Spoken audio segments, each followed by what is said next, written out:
साथ लेके चला करो, ठीक है, वेरी गुड।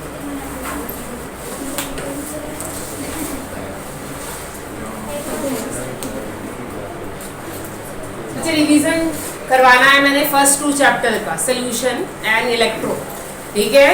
तो सोल्यूशन का रिवीजन शुरू कर रहे हैं। जहाँ कहीं भी आपको कोई डाउट है, कोई टॉपिक नहीं क्लियर है, पूछ लेना, ठीक है, क्लियर। क्योंकि दोनों चैप्टर का फिर टेस्ट लेना है मैंने, सोल्यूशन और इलेक्ट्रो कंबाइंड टेस्ट लेना है दोनों चैप्टर में, पहले बता देता हूँ, ठीक है। इस रिवीजन का जितना फायदा ले सकते हो, जो कंसेप्ट नहीं क्लियर है देख लो, ठीक है। क्योंकि वैसे जिनके भी स्कूल अभी ओपन होंगे ना, फर्स्ट सोल्यूशन का तो टेस्ट होना ही होना है आपका, ठीक है, क्लियर। और सितंबर में फर्स्ट आपका टर्मिनल टेस्ट होगा, ठीक है भाई। इस करके जहां भी कोई कंसेप्ट नहीं क्लियर है then you can ask, okay. तो पहले तो मुझे बताओ what is the definition of solution. Solution क्या होता है भाई? अच्छा, what is the meaning of heterogeneous mixture? तो यहाँ सॉल्यूशन हेटेरोजीनस होता है कि होमोजीनस होता है? होमोजीनस होता है भाई। Solution is a homogeneous mixture. क्या होता है Riya homogeneous mixture? What is homogeneous mixture? किसको कहेंगे होमोजीनस मिक्सचर? होमोजीनस का मतलब क्या है? हाँ जी आना, क्या है homogeneous? When composition of solution will be same composition है, ठीक है। जब सोल्यूट एंड सॉल्वेंट मिलकर सिंगल कंपोजिशन है या एक कंपोजिशन फॉर्म करेगा, वो क्या कहलाएगा? होमोजीनस मिक्सचर कहलाएगा, ठीक है, क्लियर। जब सोल्यूट एंड सॉल्वेंट दोनों मिलकर सिंगल कंपोजिशन बनाते हैं, सेम कंपोजिशन बनाते हैं, वो क्या कहलाता है? होमोजीनस मिक्सचर, ठीक है, क्लियर। और यहाँ पे हम बात कर रहे हैं बाइनरी सोल्यूशन। क्या होता है भाई बाइनरी सोल्यूशन? इसमें दो चीजें डलती हैं, दो कंपोनेंट हो, सोल्यूट एंड सॉल्वेंट, ठीक है, which has two components solute and solvent, it's called binary, ठीक है, clear, solute and solvent, ठीक है। तो फर्स्ट टॉपिक हमने इस चैप्टर में पढ़ा है, वो क्या है बच्चे? Type of solution, types of solution, ठीक है। तो कितने टाइप के सोल्यूशन है? First is saturated,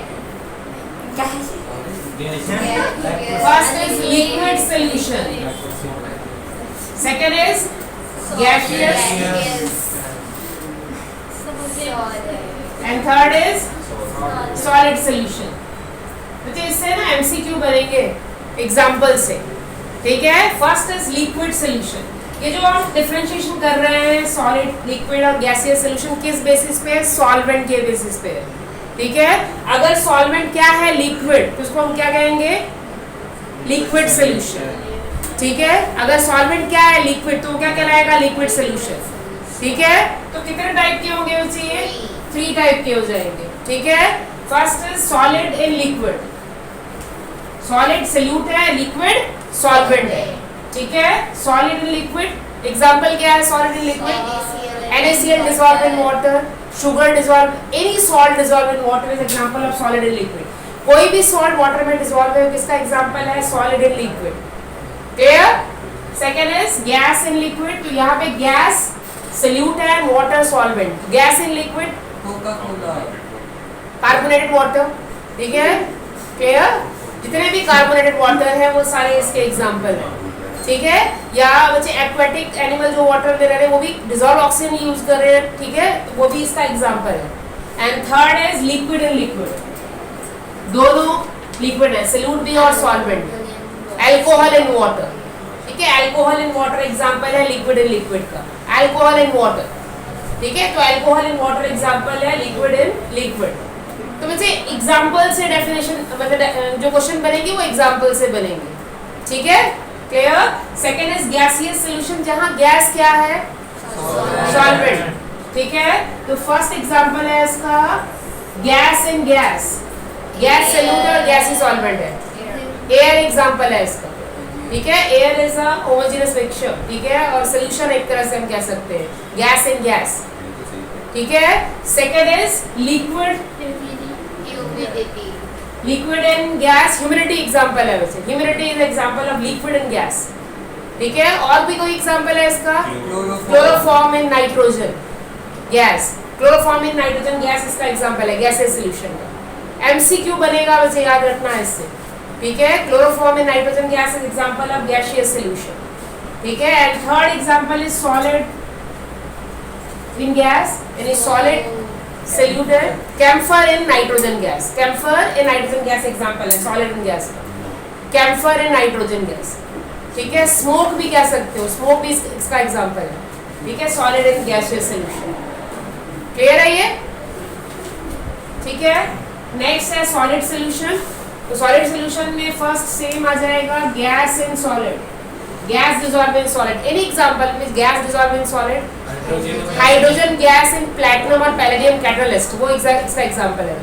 hydrogen gas absorb on platinum और पैलेडियम कैटलिस्ट, वो एग्जांपल है गैस इन सॉलिड, ठीक है। Hydrogen gas absorb on platinum और palladium, it is gas in solid. Second is liquid in gas, liquid in gas का example amalgam, जहां पे mercury जो है वो अब्सॉर्ब होगी एनी मेटल, ठीक है, मरकरी फॉर्म करता है, यानी मरकरी क्या है यहाँ पे सॉल्यूट है, ठीक है। और जो मेटल है जो इसका अमलगम बना रहा है वो किसका एग्जांपल है, सॉल्वेंट का एग्जांपल, ठीक है।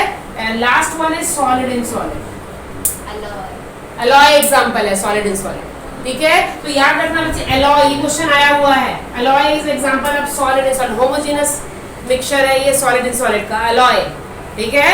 सो अलॉय इज एग्जांपल, ये एमसीक्यू में क्वेश्चन आया हुआ है, ठीक है। अलॉय क्या है बच्चे, सॉलिड सॉल्यूशन है। How can you find alloy, alloy is a solid solution, ठीक है, in which solute is solid and solid is also solid, ठीक है। तो ये 3 टाइप्स जो है इसमें से एमसीक्यू में क्वेश्चंस बन सकते हैं, ठीक है। ज्यादा जो इम्पोर्टेंट है वो गैसियस सॉल्यूशन और सॉलिड सॉल्यूशन है, ठीक है, जो एक तरह से अनकॉमन भी है ज्यादा, ठीक है। तो ये क्वेश्चंस बनते हैं, ठीक है भाई, क्लियर। तो ये फर्स्ट टॉपिक है जिससे एमसीक्यू का क्वेश्चन बनता है इस चैप्टर में, सॉल्यूशन टॉपिक से, ठीक है। और ये क्या है बच्चे, बाइनरी कंपोनेंट है which contains solute as well as solvent, clear है, ठीक है। And the second thing which is important for solution, that is a concentration of solution, ठीक है। तो बच्चे कंसंट्रेशन क्लियर होना ज़रूरी है, ठीक है। जैसे जब भी मेडिकल पर्पस के लिए सोल्यूशन यूज़ होता है तो आपको कंसंट्रेशन पता होना चाहिए। जैसे किसी को अगर ड्रिप लग रही है तो कंसंट्रेशन पता होनी चाहिए ना, कितना ग्लूकोज जो है वो चढ़ाना है, ठीक है, या इतना कंपोजिशन जो है आपको मेडिसिन की देनी है। जब हम मेडिसिन प्रिपेयर करते हैं तब भी वहाँ कंपोजिशन पता होनी चाहिए। इवन जब आप लैब में प्रिपेयर करते हो ना सोल्यूशन, तब भी आपको कंपोजिशन पता होनी चाहिए। लाइक आपको बोला लैब में कि आपको प्रिपेयर करना है 1 नॉर्मल सोल्यूशन, 1 मोलर सोल्यूशन या 10% NaOH प्रिपेयर करना है, इसके लिए कंपोजिशन का पता होना जरूरी है, ठीक है, कंपोजिशन क्लियर होना जरूरी है, ठीक है। श्रेया साथ वाली क्लास में बच्चों को बोल के आवाज़ ना करें, मैं क्लास से बाहर निकाल दूंगी सभी को,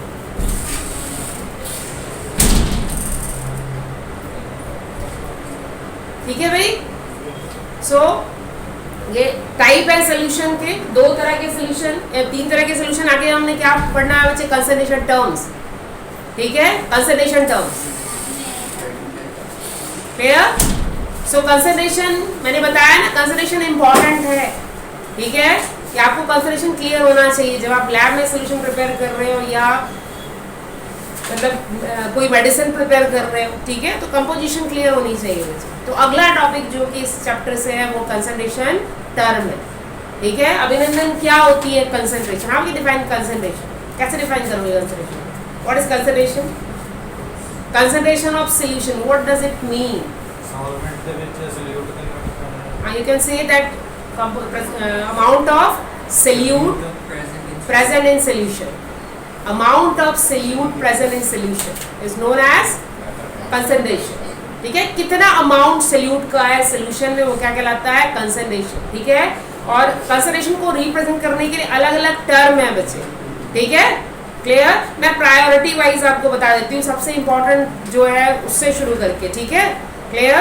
सबसे इंपॉर्टेंट जो कंसंट्रेशन टर्म है वो क्या है, मोलैलिटी एंड मोलैरिटी, ठीक है, जिससे क्वेश्चन बनेगा, डिफरेंस भी बनेगा इससे, ठीक है, और इससे कंसेप्चुअल क्वेश्चन भी बनेंगे, मोलैरिटी एंड मोलैलिटी, ठीक है। इवन जब हम रिप्रेजेंट करेंगे टर्म, उसकी यूनिट भी पता होनी चाहिए भाई, ठीक है। हाँ जी सैनस, क्या होती है molarity, capital M, what is molarity, क्या होती है molarity, what is molarity, how you define molarity? What is molarity? Abhinav क्या है मोलैरिटी बच्चे?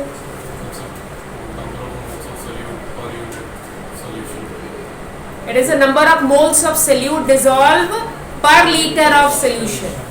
Okay, number of moles of solute dissolved per liter of solution. What is molarity? Number of moles of solute dissolved per liter of solution. ठीक है कि पर litre में कितने moles of solute present है. तो अगर आपको मोलैरिटी कैलकुलेट करनी है तो आपको क्या पता होना चाहिए? Number of moles of solute और volume of solution in litre. ये दो चीजें क्लियर होनी चाहिए बच्चे. आपका जो नंबर, पहले तो number of moles of solute पता होने चाहिए और वॉल्यूम किस में होना चाहिए? लीटर में. अगर ml में दिया हुआ है वॉल्यूम तो किस में कन्वर्ट कर लोगे? लीटर में कन्वर्ट कर लोगे. ठीक है, क्लियर? तो क्या फॉर्मूला है बच्चे? Number of moles of solute dissolve per litre of solution, that is molarity. क्या कहलाती है वो? मोलैरिटी. एंड नेक्स्ट टर्म क्या है बच्चे? Molality, small m. दिव्यांश क्या है मोलैलिटी? पर वॉल्यूम मोलैरिटी है वैसे. ठीक है, पर वॉल्यूम होती है मोलैरिटी. मैं मोलैरिटी पूछ रही हूँ.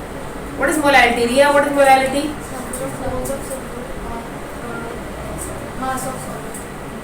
It is a number of moles of solute dissolved per kg mass of solvent.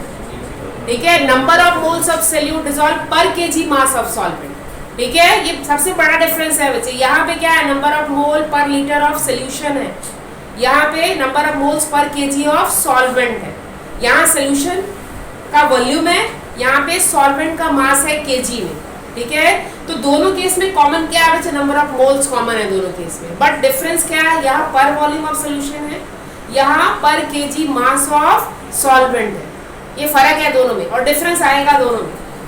ठीक है, दोनों में डिफरेंस बनेगा बच्चे. यही से डिफरेंस क्लियर है. ठीक है, molarity number of moles of solute divided by volume of solution. ठीक है, and what is molarity? Number of moles of solute dissolve mass of solvent in KG. ठीक है, दूसरा डिफरेंस इसकी यूनिट है बच्चे. इसकी यूनिट क्या है? मोल पर litre.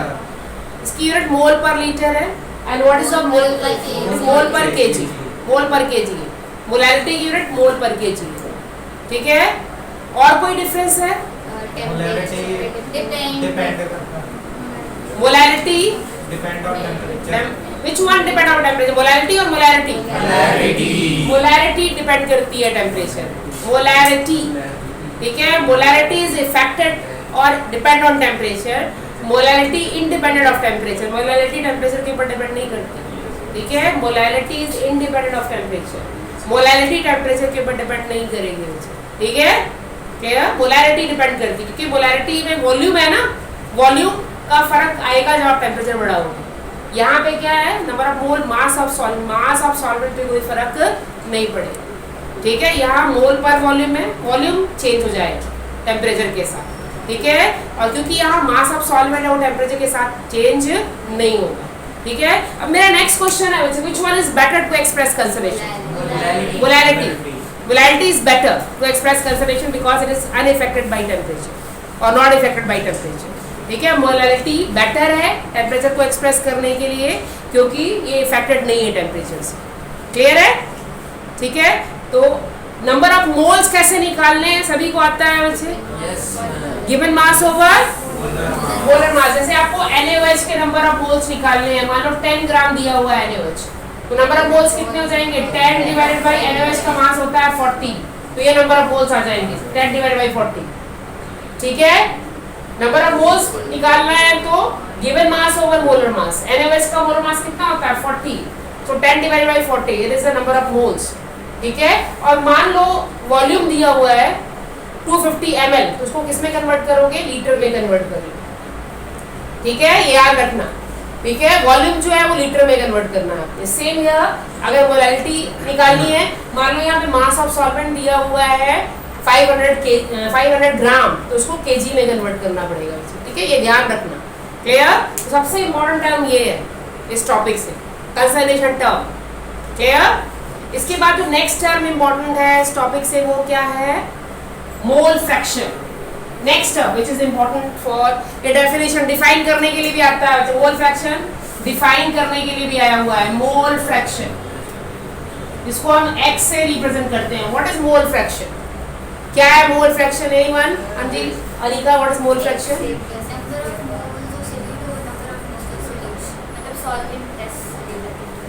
It is a ratio between one component with respect to all component. It is a ratio of one component with respect to all component. Okay? What is mole fraction? It is a ratio of one component. Ratio of what?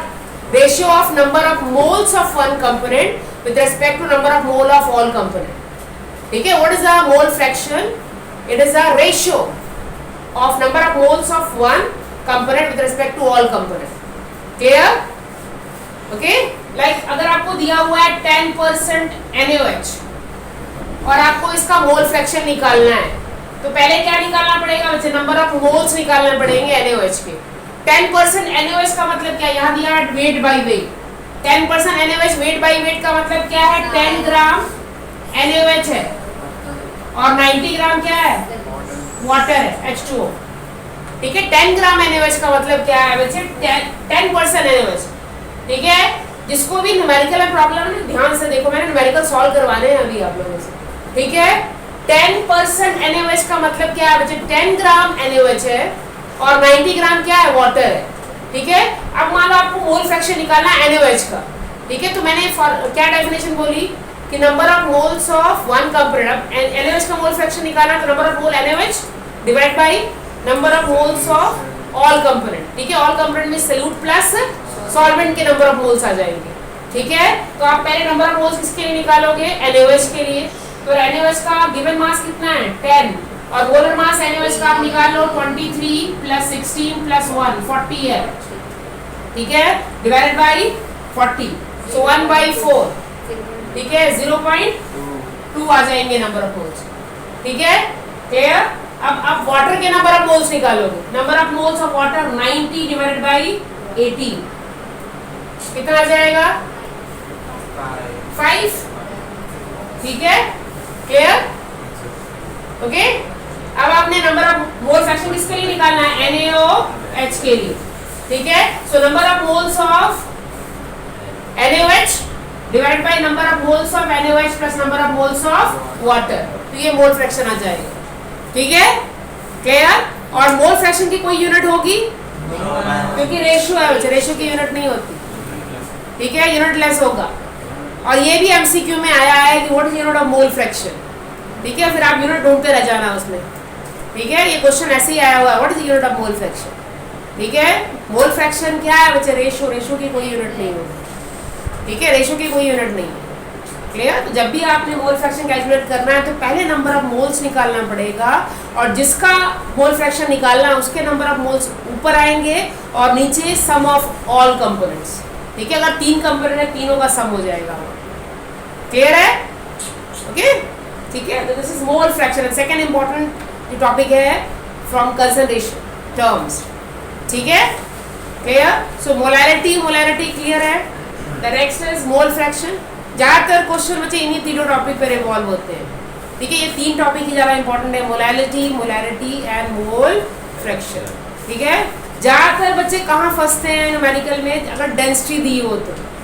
ठीक है, क्योंकि density दिया हुआ है, molarity दी हुई है।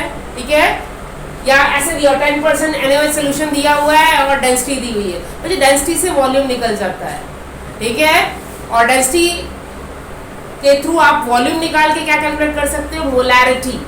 ठीक है, और अगर 10% वॉल्यूम सिल्वर सॉल्वेंट का दिया हो तो इन दोनों से क्या निकल जाएगी? मोलैरिटी निकल जाएगी। 10% NaOH दिया है ना, तो ये नंबर ऑफ मोल्स क्या हो गए? सॉल्यूट, और सॉल्वेंट का मास कितना हो गया? 90 ग्राम। तो नंबर ऑफ मोल्स भी निकल जाएंगे और सॉल्वेंट का मास 90 ग्राम है, तो इससे मोलैरिटी निकल जाएगी। ठीक है, और जो डेंसिटी है उससे वॉल्यूम निकल जाता है। ठीक है, मैं न्यूमेरिकल आगे बताऊंगी कैसे सॉल्व करना है इसे। ठीक है, तो इसमें ज़रा फंसते हैं बच्चे, डेंसिटी अगर दी है तो कैसे कैलकुलेट करेंगे। ठीक है, क्लियर? तो याद रखना बच्चे कि अगर 10% या 20% आपको सॉल्यूट दिया हुआ है, इसका मतलब नंबर ऑफ मोल्स निकल जाएंगे 10% या 20%। ठीक है, 10 ग्राम 20 ग्राम वो number of mole of solute आ जाएगा। और जो बाकी बचा है क्या, वो सॉल्वेंट का मास आ जाएगा, ठीक है। और डेंसिटी वाले फार्मूले से क्या निकल जाएगा, वॉल्यूम निकल जाएगा। तो डेंसिटी वाला फार्मूला है उससे वॉल्यूम आ जाएगा, ठीक है भाई, क्लियर। इसके बाद इससे पहला टर्म जो इम्पोर्टेंट है वो है पीपीएम, पार्ट्स पर मिलियन, ठीक है, पार्ट्स पर मिलियन पीपीएम। बच्चे एक्चुअली ये क्वेश्चन अगर आएगा ना तो ये इस तरह से आता है, कहाँ यूज होता है टर्म पार्ट्स पर मिलियन, कहाँ यूज होता है, where it is applicable, PPM. Solute बहुत कम। हाँ, जब सैल्यूट की अमाउंट क्या हो, बहुत कम हो, ठीक है। पीपीएम कहाँ यूज होगा बच्चे, parts per million, PPM. It is applicable where amount of solute is very less, like contamination और इम्प्योरिटीज इन वाटर। ऐसे रिवर का वाटर है उसमें इम्प्योरिटी है, तो ऑब्वियसली रिवर में सोल्यूशन और सॉल्वेंट क्या है, बहुत ज़्यादा, और उसके कंपैरिजन में इम्प्योरिटी बहुत कम है, ठीक है। तो वहाँ पीपीएम का टर्म यूज करेंगे, ठीक है। जनरली इम्प्योरिटी आइडेंटिफाई करने के लिए जब सॉल्वेंट बहुत ज़्यादा हो और सैल्यूट बहुत कम है तो ये टर्म यूज होता है पीपीएम, ठीक है, क्लियर। पार्ट्स पर मिलियन, तो इसका फॉर्मूला क्या है बच्चे, जिस कंपोनेंट के लिए आपने पीपीएम पार्ट कैलकुलेट करना है उसका पार्ट और वेट ऊपर आ जाएगा, यानी पार्ट ऑफ वन कंपोनेंट, जिसके लिए हमने कैलकुलेशन करना है part of one component divided by part of all component, parts of all component multiplied by 10 की पावर 6, ये फॉर्मूला है बच्चों इसका, ठीक है। That is part of one component divided by part of all component multiplied by 10 की power 6, ठीक है। क्योंकि 10 की पावर 6 क्यों यूज किया है हमने, पर मिलियन के लिए कैलकुलेट करना है, ठीक है। Part of one component divided by part of all component, ठीक है, इनटू 10 की पावर 6। ऐसे मान लो आपको दिया हुआ है क्लोरोफॉर्म 15 ppm, इसका मतलब क्या है बच्चे, क्लोरोफॉर्म 15 ppm है, इसका मतलब क्या है, 15 ग्राम क्या है, क्लोरोफॉर्म, ये सैल्यूट का मास है, ठीक है। और सॉल्वेंट कितना है, 10 की पावर 6 है, इसका मतलब ये है 15 ppm का मतलब क्या है, 15 ग्राम क्लोरोफॉर्म एज अ सॉल्यूट है, ठीक है। एंड 10 की पावर 6 क्या है, सॉल्वेंट, ये सॉल्वेंट का मास है, वेट ऑफ सॉल्वेंट 10 की पावर 6 है, ठीक है। Sorry solution, it is the weight of solution 10 की power 6, clear. What is the meaning of 15 ppm chloroform, इसका मतलब है क्या है, 15 ग्राम क्लोरोफॉर्म एज अ सॉल्यूट है एंड 10 की पावर 6 वेट ऑफ सॉल्यूशन, समझ में आ गई बात, क्लियर। तो अगर आपको 15 ppm दिया हुआ है तो उसके थ्रू आप मोलैरिटी कैलकुलेट कर सकते हो, ठीक है। नंबर ऑफ मोल्स यहाँ से निकाल लो और वॉल्यूम ऑफ सॉल्यूशन दिया हुआ 10 की पावर 6, समझ में आ गई बात। अगर आपको 15 ppm क्लोरोफॉर्म दिया हुआ है, इसका सीधा मतलब है 15 ग्राम सॉल्यूट है एंड 10 की पावर 6 क्या है, सॉल्यूशन, क्लियर है, ठीक है। तो आप इसलिए तुम क्या निकाल सकते हो, मोलैरिटी कैलकुलेट कर सकते हो, बट मोलैरिटी निकालने के पहले क्या निकालना पड़ेगा, number of moles, given mass over molar mass, volume of solution given है, ठीक है भाई, क्लियर, ओके। एंड उसका सबसे पहला टर्म क्या आ जाएगा, मास परसेंटेज और वॉल्यूम परसेंटेज। मास परसेंटेज क्या होता है, mass percentage, what is mass percentage, wait of component 1 divided by weight of solution into 100, ठीक है। Wait of component 1 divided by weight of all component into 10 की power 6, ठीक है। या मान लो आपको वेट ऑफ ए निकालना है, सॉरी परसेंटेज ऑफ ए निकालना है, वेट परसेंटेज ऑफ ए, इसका मतलब क्या हो जाएगा, weight of component A divided by weight of component A plus B, ये अगर बाइनरी है तो इनटू 10 की पावर सॉरी 100, ठीक है, क्योंकि आप परसेंटेज निकाल रहे हो तो 100 से मल्टीप्लाई, ठीक है।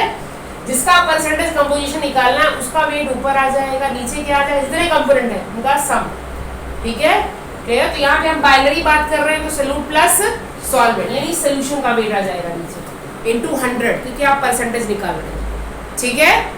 और अगर वॉल्यूम परसेंटेज निकालना है तो फर्क क्या आएगा बच्चे, वॉल्यूम आ जाएगा, ठीक है। Volume of A divide by volume of A plus volume of B into 100।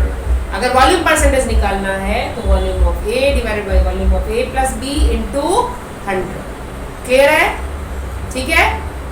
तो ये पूरा जितने भी मैंने टॉपिक बताए हैं they all related to concentration terms, ठीक है।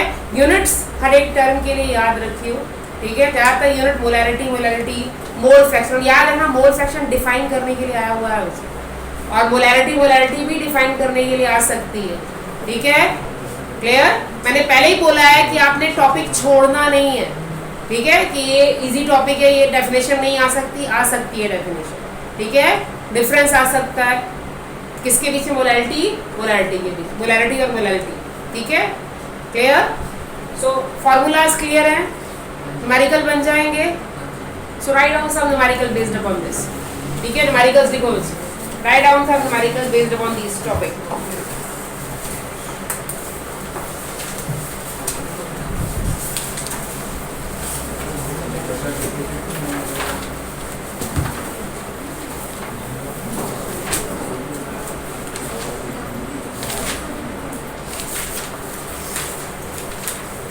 आप केवल एक दो मैं न्यूमेरिकल ही दे रही, फिर मैं अगला टॉपिक करवाऊंगी आपको, ठीक है। न्यूमेरिकल्स नोट कर लो इस टॉपिक के ऊपर।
Question also.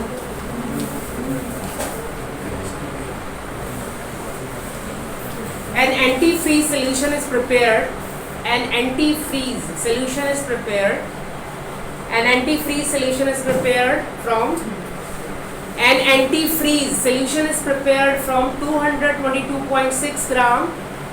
An antifreeze solution is prepared from 222.6 gram of ethylene glycol. An antifreeze solution is prepared from 222.6 gram of ethylene glycol. Ethylene glycol इसका molecular formula है C2H6O2. C2H6O2. 222.6 gram of ethylene glycol and 200 gram of water. 200 gram of water. 200 gram of water. Calculate molality of the solution. Calculate molality of the solution. Calculate molality of the solution. Calculate molality of the solution. And if the density of solution is, if the density of solution is 1.072 gram per ml, if the density of solution is 1.072 gram per ml, if the density of solution is 1.072 gram per ml, then what shall 1.072 gram per ml, then what shall be the molarity of the solution? What shall be molarity of the solution? What shall be molarity of solution? What shall be molarity of solution? This is the first question. Write on the second one. Write on the second one. A solution is obtained by mixing. A solution is obtained by mixing. A solution is obtained by mixing 300 gram of.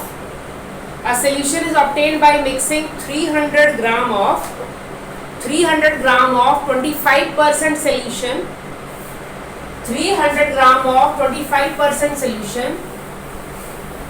300 gram of 25% solution and 400 gram of 40% solution by mass. 400 gram of 40%, 40% solution by mass. Calculate the mass percentage of resulting solution. calculate the mass percentage of resulting solution. Calculate the mass percentage of resulting solution. Calculate the mass percentage of resulting solution. Calculate mass percentage of resulting solution. Okay, so solve these two questions.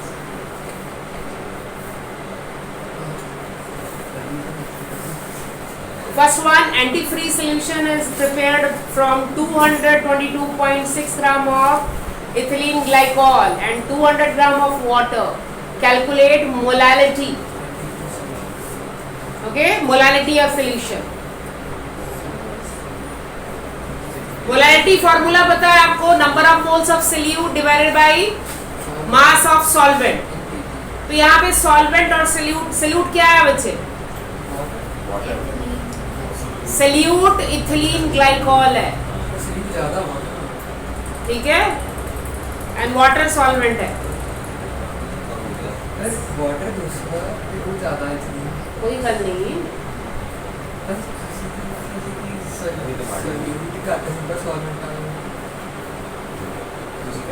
वहाँ पे क्या लिखा हुआ बच्चे? Prepared from this and this, ठीक है. Water में dissolve होगा ना बच्चे, वो कंसंट्रेट सोल्यूशन सुपर सैचुरेट बन सकता है ना सोल्यूशन, बन सकता है कि नहीं बन सकता है? शायद बन सकता है. सोल्यूट है इथिलीन ग्लाइकोल, वाटर सॉल्वेंट ही होगा, ठीक है.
Number of moles of solute ethylene glycol का weight divided by molar mass of ethylene glycol. Number of moles आ जाएंगे उसके ethylene glycol के, ठीक है.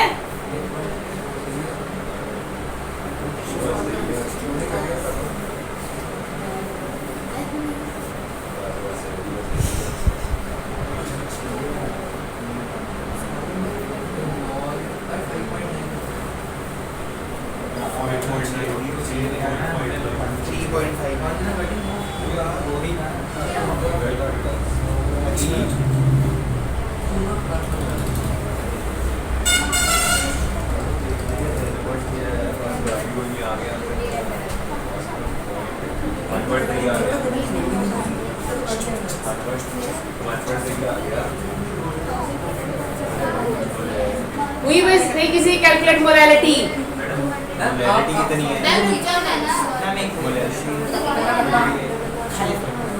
Number of moles of solute divided by mass of solvent.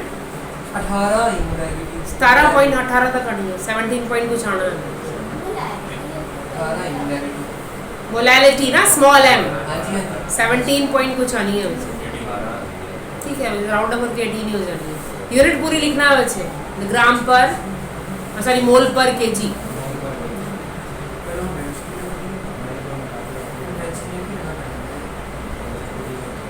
अच्छा याद रखना भाई, डेंसिटी के लिए formula density is equal to mass over volume. आपको वॉल्यूम निकालना है तो मास डिवाइडेड बाय डेंसिटी. और मास किसका आएगा? सॉल्यूशन का मास आएगा, ये ध्यान रखना. मास ऑफ सॉल्यूशन आएगा यहाँ पे, solute plus solvent. Mass of solution है, फिर मास ऑफ सॉल्यूशन है ना, क्योंकि मोलैरिटी का फॉर्मूला क्या है? Number of moles divided by volume of solution, तो वॉल्यूम आएगा यहाँ पे, तो यहाँ पे मास ऑफ सॉल्यूशन चाहिए, याद रखना, इस चीज को ध्यान रखा करो भाई, ठीक है। आपका जो फॉर्मूला है मोलैरिटी का, that is number of moles divided by volume of solution.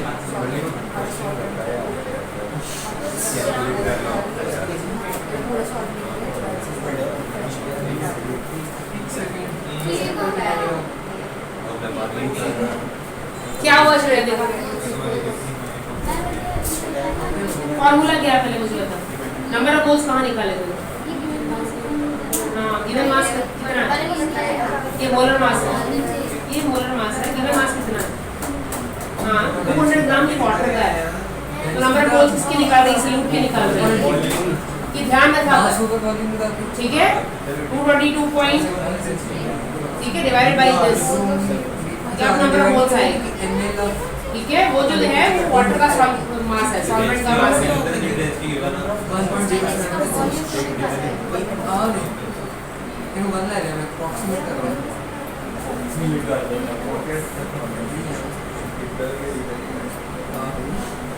वो अप्रॉक्स बहुत चलता है, अप्रॉक्स राउंड अप, ज्यादा गड्डी उतनी अटक जाती है।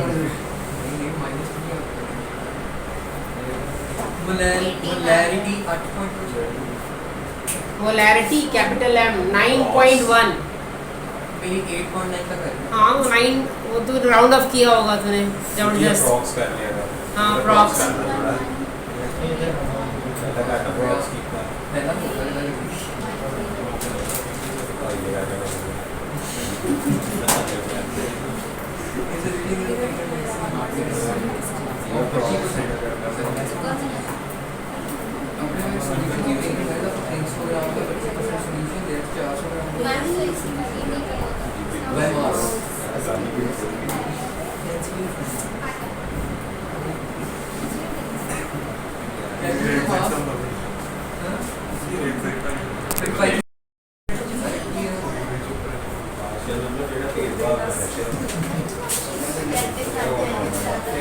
वैसे पार्शियल प्रेशर जो डिसॉल्व गैसेस है ना, वो कितना प्रेशर लगा रही है, ठीक है, मतलब टोटल प्रेशर ओवरऑल प्रेशर जितना होगा, ठीक है।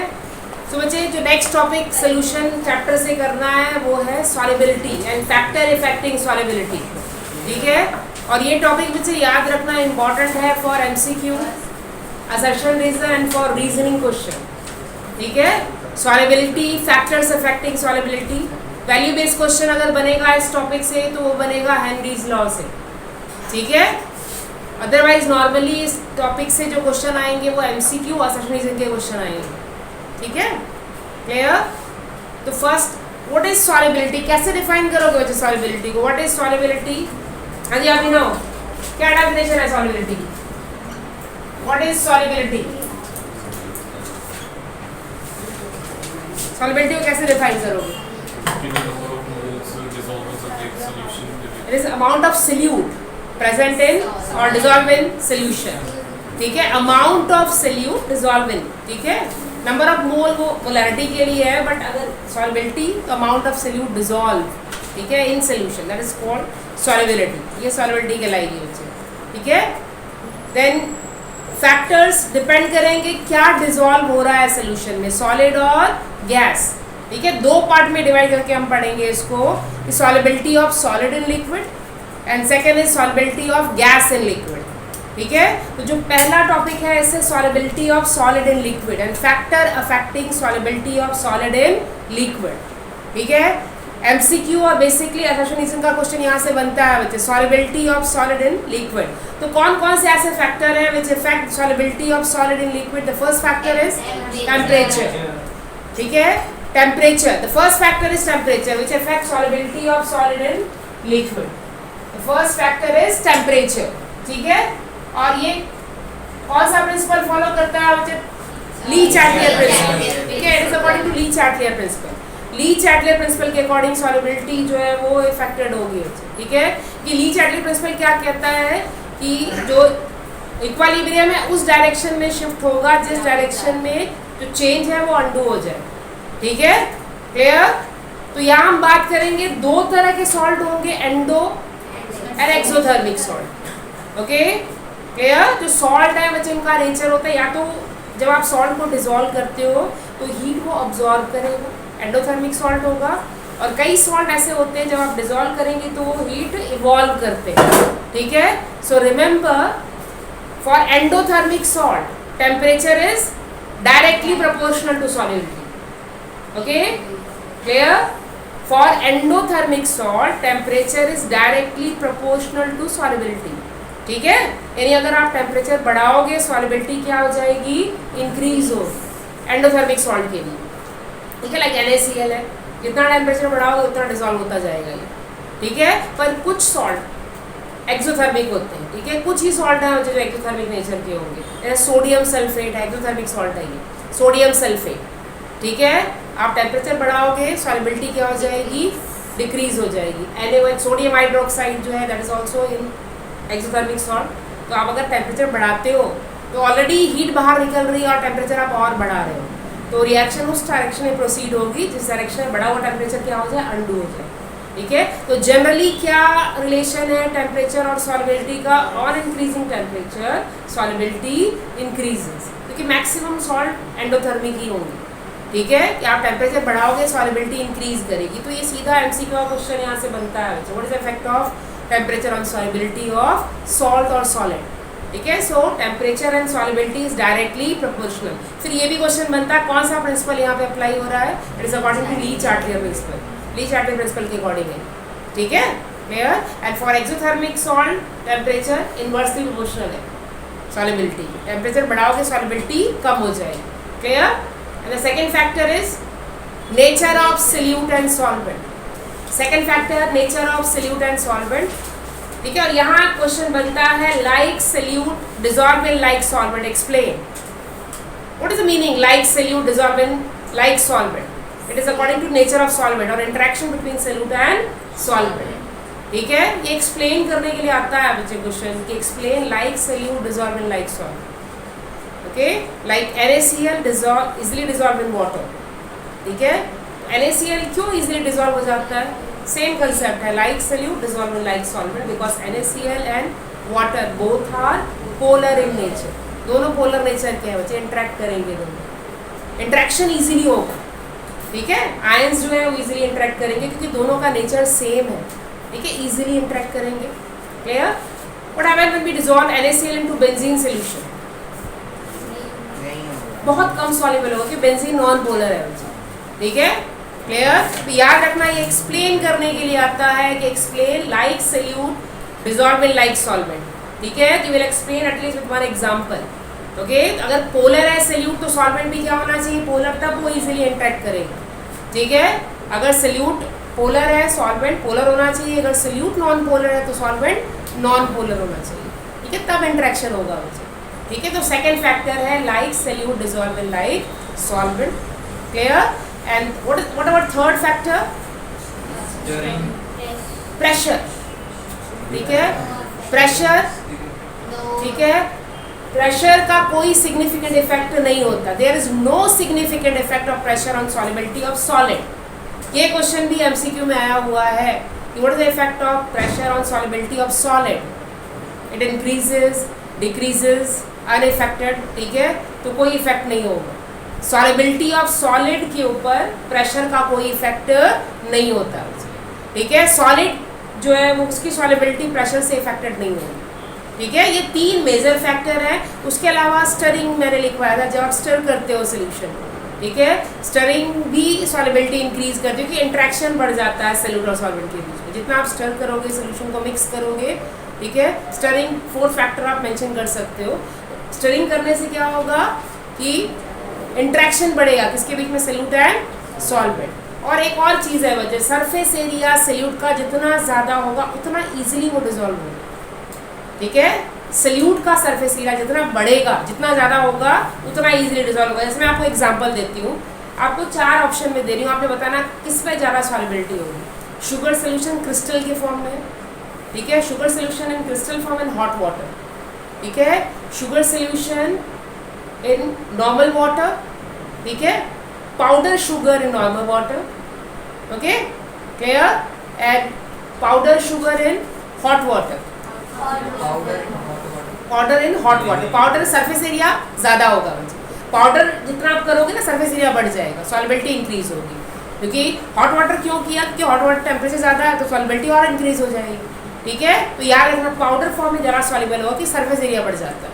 ठीक है, तो इस तरह के क्वेश्चन इससे बनेंगे सॉल्युबिलिटी वाले टॉपिक से। ठीक है, क्लियर? तो बच्चे मैंने बेसिकली होता है ना एमसीक्यू और एसोसिएशन रीजन के क्वेश्चंस बने, इसके ध्यान से पढ़िए उसको। ठीक है, this is all about solubility of solid in liquid. Okay, the next factor is solubility of gas in liquid, solubility of gas in liquid. Okay, so what about first factor?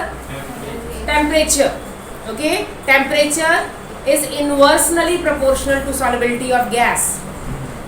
Okay, this one is important.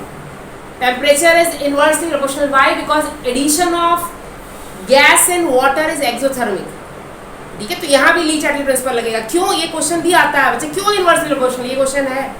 ठीक है, कि solubility of gas in water is why inversely proportional, because dissolution of gas in water is exothermic in nature. exothermic process है बच्चे, जब water में gas add करते हो तो exothermic process। ठीक है, तो टेम्परेचर बढ़ाने से solubility क्या हो जाएगी, कम हो जाएगी।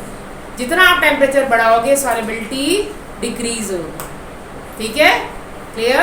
टेम्परेचर बढ़ाने से solubility कम हो जाएगी। क्लियर है भाई, ये याद रखना। और यही रीज़न है कि जो एक्वाटिक एनिमल हैं वो कब कंफर्टेबल फील करेंगे, in winter as compare to summer. ये आता है क्वेश्चन कि why aquatic animal feel comfortable in winter as compare to summer. Jasmeet क्या आंसर होगा इसका? Aquatic animal feel comfortable in winter as compare to summer. ये question important है बच्चे, आना है एग्जाम से। व्हाई एक्वाटिक एनिमल, अब ये मत बोलना कि ठंड लगती है। हाँ, हमें तो पता है, तो आई ऐसा कह रहा ठंड लगती है ना, क्योंकि विंटर जैसे ठंड लगती फिर कंफर्टेबल कितना होगी बच्चे हो। हाँ, गर्मी में ज़्यादा गर्मी होती। वैसे अभी मैंने बताया ना कि टेम्परेचर का इफेक्ट है यहाँ पे। ठीक है, in winter they feel comfortable. Why? Temperature के सॉल्युबिलिटी इनवर्सली प्रोपोर्शनल है।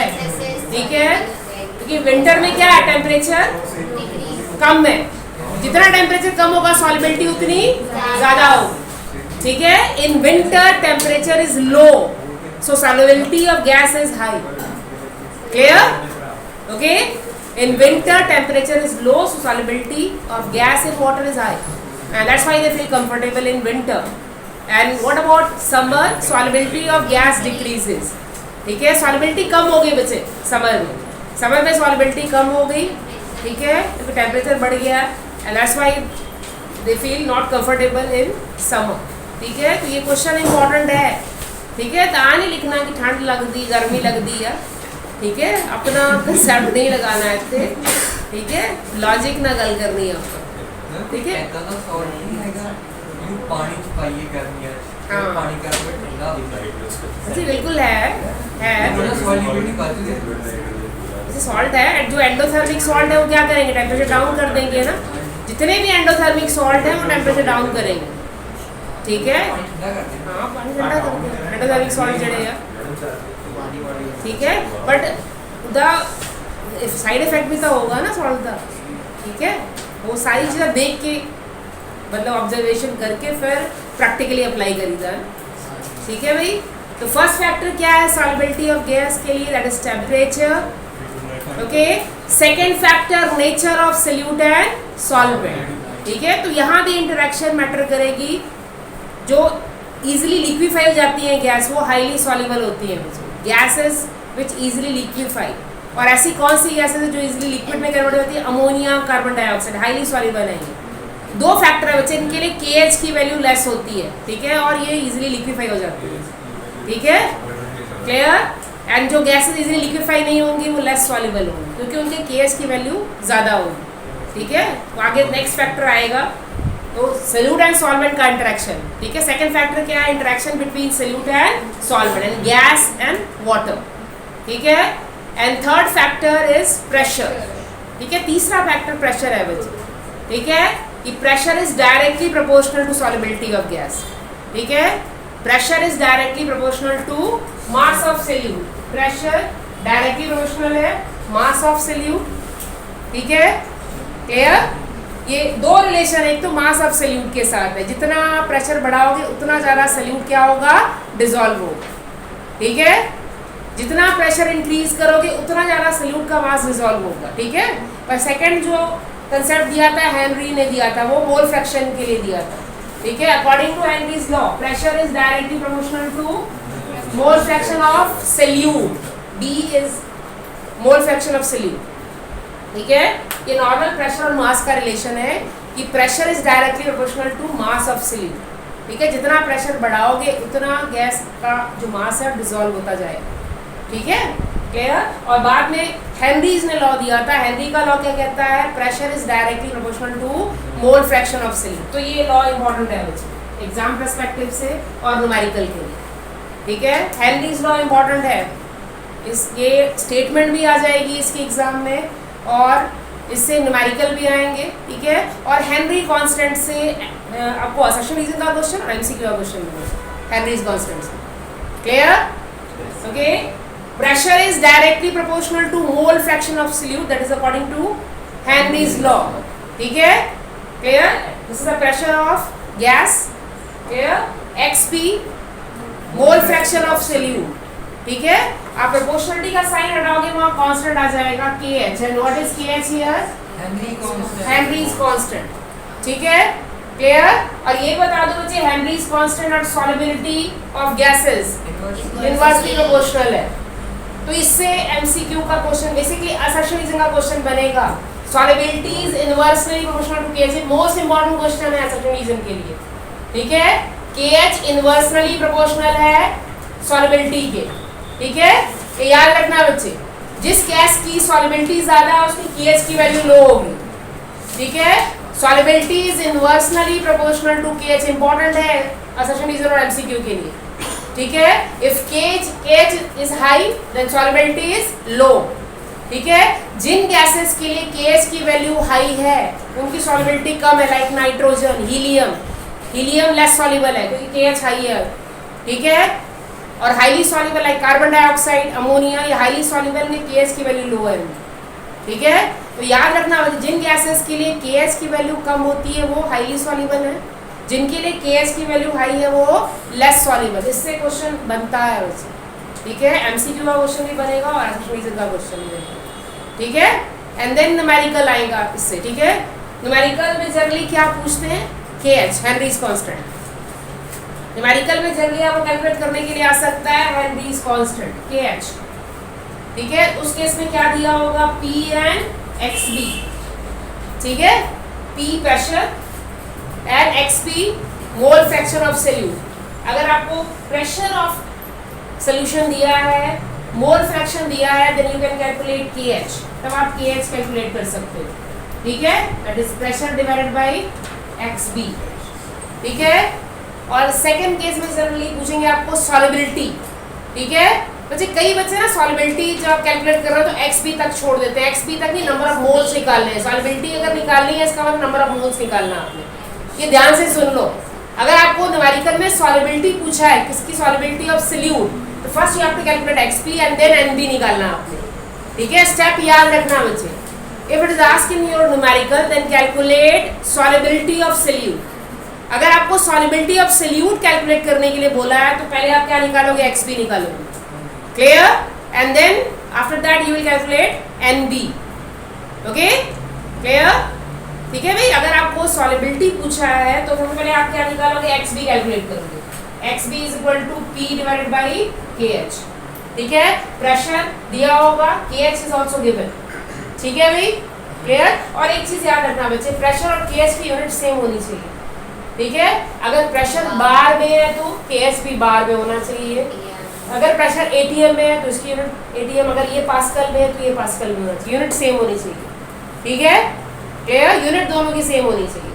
तो अगर आपको सॉल्युबिलिटी पूछा है तो पहले आप क्या निकालोगे, xb, और फिर सॉल्युबिलिटी के लिए आपको निकालना है नंबर ऑफ मोल्स, तो ये फॉर्मूला यूज होगा nb na प्लस nb, ठीक है। nb निकालना है फाइनली आपको, number of moles of solute, that is solubility, okay, clear. और अगर आपको सॉल्वेंट के नंबर ऑफ मोल्स नहीं दिए हैं तो मैंने आपको बताया था कैसे कैलकुलेट करना है। Na आप सोल्यूशन को 1000 कंसीडर करके number of moles of water, A water है, तो कैसे निकालोगे? Given mass over molar mass, 1000 divide by 18 उसका मोलर मास है, ठीक है। तो कितना आ जाएगा? 55.5 आ जाएगा। तो Na कितना लोगे? 55.5। क्लियर। ये याद रखना बच्चे, अगर वॉल्यूम नहीं दिया है वाटर का, अगर वॉल्यूम नहीं गिवन है तो आप 1000 डिवाइड बाय 18 लेके चलोगे, ठीक है। इफ वॉल्यूम इज गिवन तो जितना वॉल्यूम दिया है उसको मोलर मास से डिवाइड करके फिर नंबर ऑफ मोल निकालो, ठीक है। क्लियर। अब आप ये कहोगे कि 1000 तो वॉल्यूम है, यहाँ तो मास चाहिए, ठीक है। यहाँ तो मास चाहिए ना बच्चे, मास चाहिए, मास of solute divided by mass of solution solvent divided by molar mass. तो यहाँ मैंने वॉल्यूम यूज किया है 1000, क्योंकि डेंसिटी ऑफ वाटर कितनी होती है? 1 ग्राम पर ml, ठीक है। तो आप अगर वॉल्यूम को डेंसिटी से मल्टीप्लाई करोगे तब क्या आ जाएगा? 1000 ग्राम ही आ जाएगा। समझ में आ गई बात? क्लियर। तो सेम अगर वॉल्यूम कितना दिया हो, 500 ml दिया हो, तो 500 ml इंटू 1 ग्राम पर ml कितना आ जाएगा? 500 ग्राम आ जाएगा। समझ में आ गई बात? क्लियर। तो इसमें कंफ्यूज होने की जरूरत नहीं बच्चे। अगर 1000 वॉल्यूम है तो उसको डेंसिटी से मल्टीप्लाई किया, वाटर की डेंसिटी कितनी होती है? 1 ग्राम पर ml, ठीक है। तो उसका मतलब ग्राम नहीं आ जाना है, ठीक है। क्लियर। तो ये चीज याद रखना बच्चे। If it is asked your question that calculate solubility, then you have to calculate number of moles of solute, ठीक है। Number of moles of solute का मतलब NB कैलकुलेट करना है। इसके लिए पहले आपको XP निकालना पड़ेगा, ठीक है। तो याद रखना बच्चे, हेनरीज कांस्टेंट से, अगर मान लो इस चैप्टर से हेनरीज कांस्टेंट से क्वेश्चन आ रहा है तो स्टेटमेंट आ जाएगी, फिर KH और सॉल्युबिलिटी से क्वेश्चन आएगा, एक न्यूमेरिकल आ जाएगा। तो न्यूमेरिकल में जनरली आपको कैलकुलेट करने के लिए आएगा KH या फिर सॉल्युबिलिटी, ठीक है, या XP। क्लियर। जनरली सॉल्युबिलिटी और KH आता है कैलकुलेट करने के लिए, ठीक है। और एक बहुत इंपॉर्टेंट टॉपिक इसकी थ्योरी से है, वो है एप्लीकेशन ऑफ हेनरीज लॉ, ठीक है। एप्लीकेशन ऑफ हेनरीज लॉ, तो अगर एप्लीकेशन आएगी तो वो 3 क्वेश्चन बनते हैं पूरे बच्चे हेनरीज लॉ के, ठीक है। वो वैल्यू बेस का एक पूरा क्वेश्चन ही बन जाना है यहाँ से, वैल्यू बेस का एक पूरा क्वेश्चन हेनरी लॉ से बन जाएगा भाई। Henry's law and 3 application based upon Henrys, ठीक है। Clear. So what is the first application of Henry's law? What is bend and how we can avoid it? What is bend and how we can avoid it?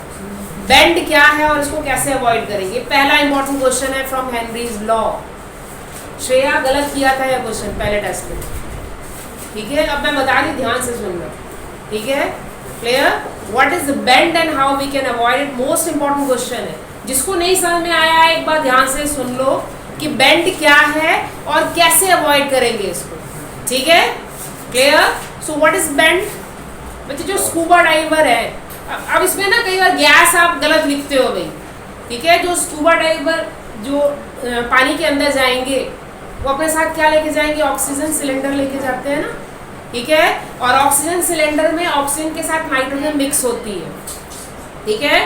So when scuba diver go inside the depth, when pressure inside sea increases, ठीक है।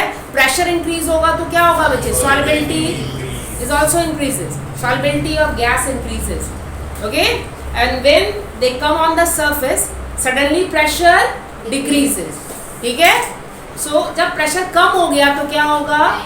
Nitrogen gas और क्या कह सकते हो जितने भी gases हैं, ठीक है, ब्लड के अंदर डिसॉल्व है, सॉल्युबिलिटी भी सडनली क्या होगी? डिक्रीज होगी, ठीक है। Then nitrogen gas start forming bubbles inside the blood vessels, ठीक है। क्लियर। द बेसिक रीजन ये है बच्चे कि एट लीस्ट प्रेशर और less pressure nitrogen gas start forming bubbles which restrict the supply of oxygen.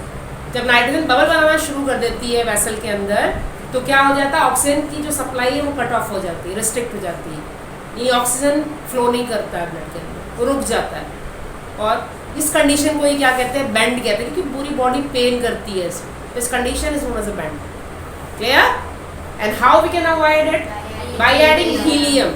Helium gas mix कर देते हैं सिलेंडर में, और वो क्या करता है? नाइट्रोजन की सॉल्युबिलिटी को डिक्रीज कर देगा, ठीक है। फिर ज़्यादा नाइट्रोजन जो डिजॉल्व नहीं होगी ब्लड में, it decreases the solubility of nitrogen inside blood vessel. This condition is known as a bend. ठीक है, अवॉइड करने के लिए कौन सी गैस ऐड करेंगे सिलेंडर के अंदर? हीलियम, जो नाइट्रोजन की सॉलिबिलिटी को कम कर देती है। तो जो मेजर प्रॉब्लम होती है वो किस करके होती है? नाइट्रोजन करके होती है। नाइट्रोजन बबल बनाना शुरू कर देती है वेसल के अंदर। ठीक है, क्लियर? तो इसको प्रॉपरली आपने एक्सप्लेन करना है, इंपॉर्टेंट क्वेश्चन है ये। ठीक है, what is bend and how we can avoid it. And second question is what is altitude sickness? Okay, it is also known as anoxia. What is altitude sickness?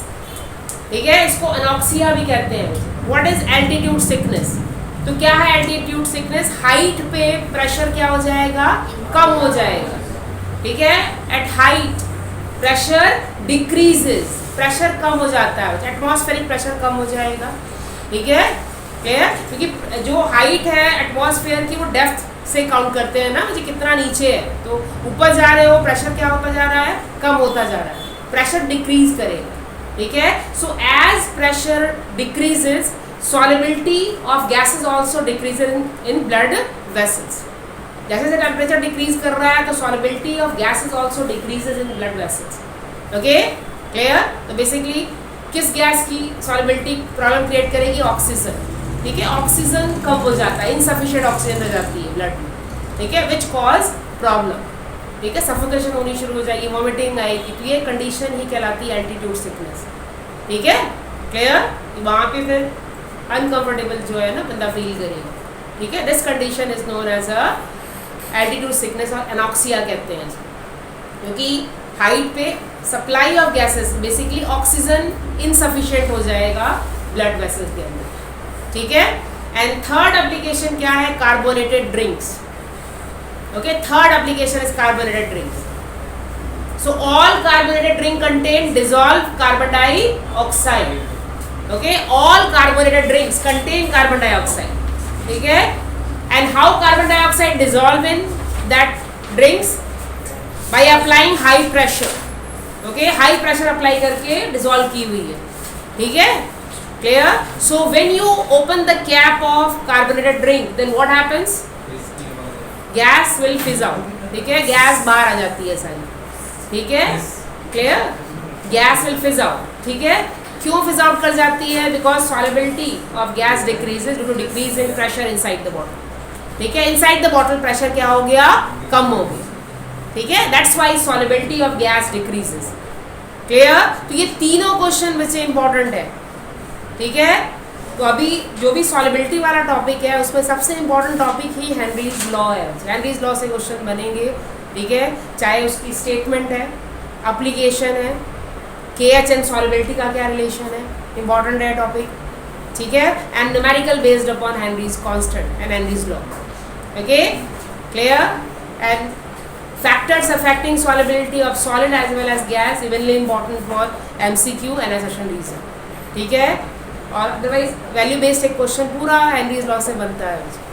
ठीक है, clear? वैसे इस chapter से value based question बहुत rarely आता है। जो first आपका जो पूरा फर्स्ट बुक है ना, उसमें DNF और कोऑर्डिनेशन से ही बनना है वैल्यू बेस्ड क्वेश्चन। DNF से तो बनना ही है वैसे एक वैल्यू बेस्ड क्वेश्चन। ठीक है, क्लियर? इससे ज़्यादातर न्यूमेरिकल वाले क्वेश्चन या थ्योरी के क्वेश्चन ये टॉपिक ही इंपॉर्टेंट है थ्योरी के लिए। ठीक है, क्लियर? तो मुझे मैं कुछ न्यूमेरिकल इस टॉपिक से दे रही हूँ आपको, Henry's constant. So write down numerical based upon this. कुछ न्यूमेरिकल मैं दे रही हूँ इस टॉपिक से, so note down. Note down numerical based upon Henry's law. And remember, एक और चीज याद रखना है बच्चे, if number of moles of solute is very less, अगर नंबर ऑफ मोल्स सॉल्यूट के बहुत कम हो तो डिनोमिनेटर में आप number of moles of solute को नेग्लेक्ट कर सकते हैं during calculation of XV। Okay, अगर number of moles of solute कम हो तो डिनोमिनेटर में NB नेग्लेक्ट कर सकते हो। ठीक है, यानी 10 की पावर -4 आ रहा है number of moles of solute, 10 की पावर -3 तब आप नेग्लेक्ट कर दोगे उसको डिनोमिनेटर में। ठीक है, क्लियर? जो कम सॉल्युबल गैसेस हैं उनके लिए नेग्लेबल हो जाएगा NB, डिनोमिनेटर में नेग्लेक्ट कर सकते हो उसको। ओके, सो बच्चे write down question based upon Henry's law.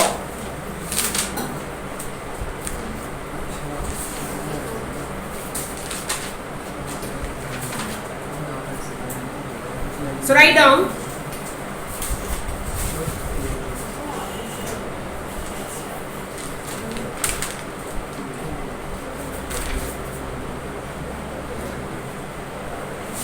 H2S a toxic gas. H2S hydrogen sulfide. H2S a toxic gas. H2S a toxic gas with rotten egg-like smell. H2S a toxic gas with rotten egg-like smell is used for qualitative analysis. Is used for qualitative analysis.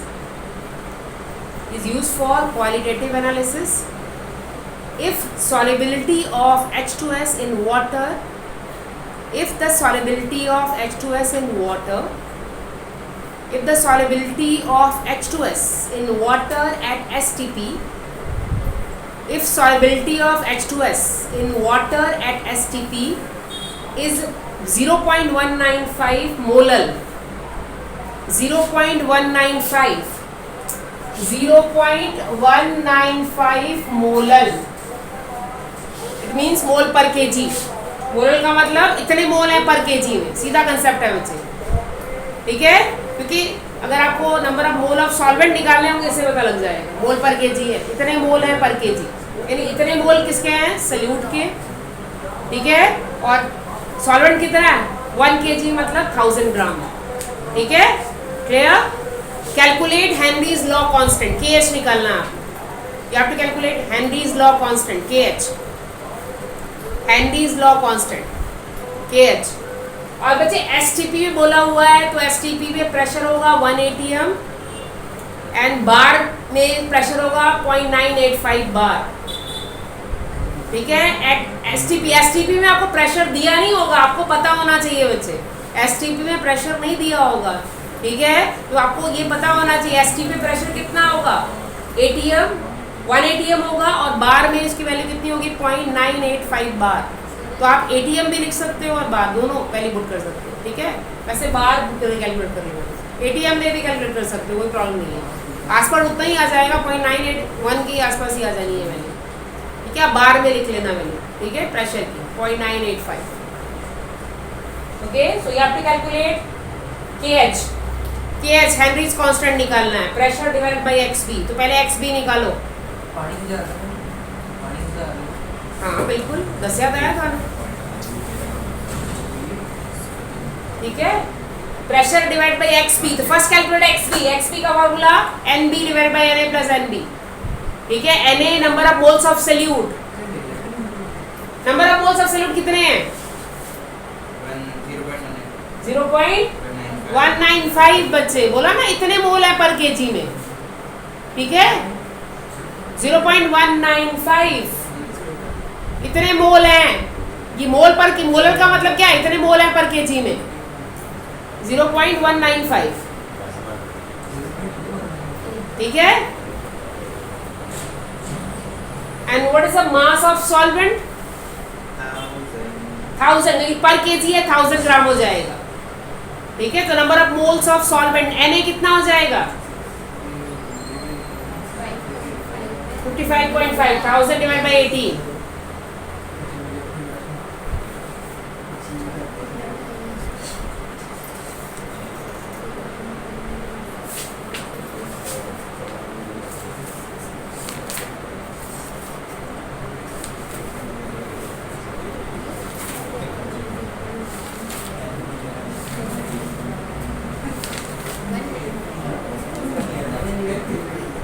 कितना आया भाई mole fraction XB, 0.00 कुछ आ रहा है, value पूरी बोलो, 0.003 आ रही है value. XB is equal to 0.003, इतनी आएगी वैल्यू.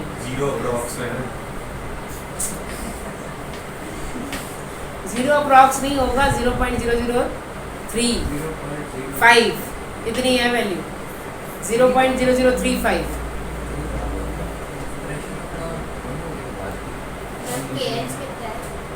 KH किसमें, बार में आ रहा है 282 बार आ रहा है. If you use pressure in bar point,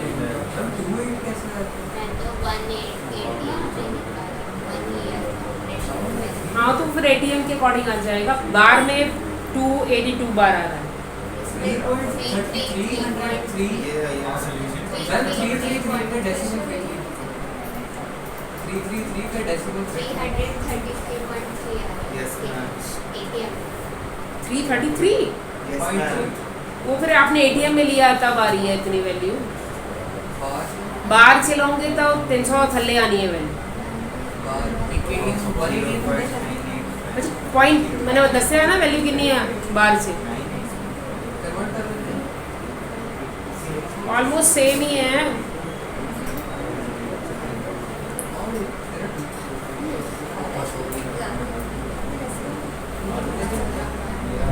मैंने बताया तो था कितना बार आता 0.987। Yes, ma'am. 1 ATM is equal to 0.987 बार है। 1 ATM is equal to 0.987 bar.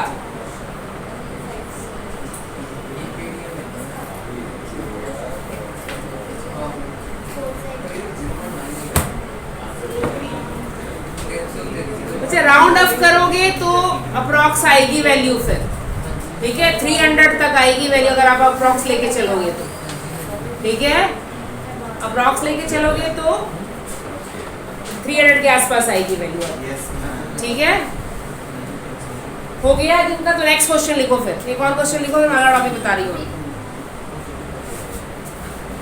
Write down next question. The next question is Henry's law constant for carbon dioxide in water. Henry's law constant for carbon dioxide in water. Henry's law constant for carbon dioxide in water is Henry's law constant for carbon dioxide in water is 1.67 into 10 to the power 8 Pascal. 1.67 into 10 to the power 8 Pascal at 298 Kelvin. At 298 Kelvin, calculate the quantity of carbon dioxide. Calculate quantity of carbon dioxide. Calculate quantity of carbon dioxide in 500 ml of water. Soda water, sorry. Calculate quantity of carbon dioxide in 500 ml of soda water. Quantity of carbon dioxide in 500 ml of soda water. When packed under 2.5 atm, when packed under 2.5 atm carbon dioxide, when packed under 2.5 atm carbon dioxide at 298 Kelvin, when packed under 2.5 atm carbon dioxide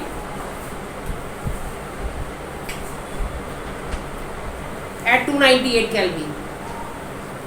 Okay, and 1 atm is equal to how many Pascal?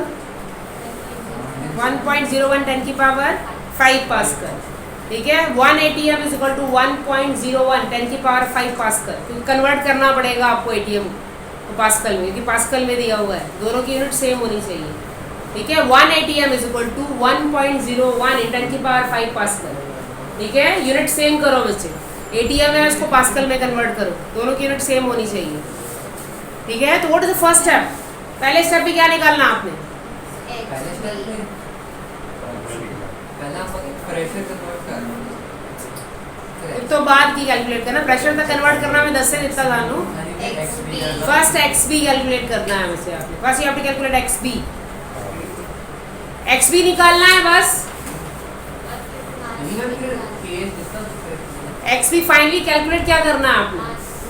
Number of moles, मोल से फिर मास, number of मोल फिर आगे मास, number of moles निकालना है NB, उससे फिर आगे मास निकालना है, ठीक है नंबर ऑफ मोल्स निकालना है, number of moles of carbon dioxide, ठीक है XB वाला फार्मूला लगाओ, ठीक है XB वाला फार्मूला लगा लो, XB कैलकुलेट करना है बच्चे, ठीक है clear. So XB is equal to pressure divide by KH, ठीक है XB is equal to pressure divide by KH, pressure को KH से डिवाइड कर दो, ठीक है प्रेशर 1.25 into 10 power minus हाँ 1.5 है बच्चे, 1.5 10 की पावर -3 ये आ रहा मोल फ्रैक्शन, मोल फ्रैक्शन आएगा 1.5 10 की पावर -2 इतना आएगा मोल फ्रैक्शन, Yes. ठीक है 1.5 एंड 10 की पावर, चलो कोई बात नहीं। आगे फिर मोल फ्रैक्शन निकालो, मोल फ्रैक्शन से नंबर ऑफ मोल निकालो, नंबर ऑफ कार्बन डाइऑक्साइड निकालना है। अब बच्चे कार्बन डाइऑक्साइड की सॉल्युबिलिटी बहुत कम होती है वाटर में, तो आप डिनोमिनेटर में नेग्लेक्ट कर सकते हो, बहुत कम सॉल्युबल होता है कार्बन डाइऑक्साइड, ठीक है। कार्बन डाइऑक्साइड की जो सॉल्युबिलिटी है बहुत कम है, तो आप डिनोमिनेटर में कार्बन डाइऑक्साइड को नेग्लेक्ट कर सकते हो। सन पेपर से जितना पता है कि नेगलेक्ट कर रहे हो। अच्छा कार्बन डाइऑक्साइड उतना भी सॉल्युबिलिटी कट है ना, उतना ही पता होना चाहिए था। कार्बन डाइऑक्साइड बहुत कट सॉल्युबल है, ऑक्सीजन सॉल्युबल है, नाइट्रोजन इतनी ज़्यादा होती है अमाउंट, नाइट्रोजन ऑक्सीजन ज़्यादा सॉल्युबल है, तो उसको नेग्लेक्ट, कार्बन डाइऑक्साइड है, ठीक है, हीलियम है, वो कम सॉल्युबल है, वो नेग्लेक्ट हो जाएगी। कार्बन डाइऑक्साइड बहुत कट है बच्चे, बहुत कट सॉल्युबल होगी। ने एयर से भी कितनी है कट है, वो तो डिजोल्व की होती तक ना, डिजोल्व की होती है ना, ठीक है। एयर से भी कितनी है 0.03% ही है, ठीक है, बहुत कम है एयर में। क्लियर? सो क्लियर है बच्चे, पहले XB निकाल लेना, फिर नंबर ऑफ मोल्स, ठीक है। XB की वैल्यू 1.5 10 की पावर -3 आ रही है बच्चे, ठीक है। XB 1.5 10 की पावर -3 कितनी आएगी वैल्यू, 1.5 10 की पावर -3 आएगी वैल्यू इसकी, ठीक है। Na कैसे निकालना, 500 डिवाइड बाई 18, वॉल्यूम दिया तो है। Na कैसे निकालोगे, 500 आ जाएगा, वॉल्यूम दिया है ना। Na निकालने के लिए 500 डिवाइड बाई 18, Na कैसे निकालना है, वॉल्यूम दिया हुआ है 500, तो 500 इंटू डेंसिटी 1 ही होगी, तो 500 डिवाइड बाई 18 Na आ जाएगा। मैंने बोला तो था जितना वॉल्यूम दिया हुआ है, ठीक है, वो डेंसिटी 1 से मल्टीप्लाई हो तो ग्राम में ही आ जाएगा वो, 500 डिवाइड बाई 18, ठीक है। तो क्या आ जाएगा, Na आ जाएगा। तो कितना आ रहा है मोल फ्रैक्शन,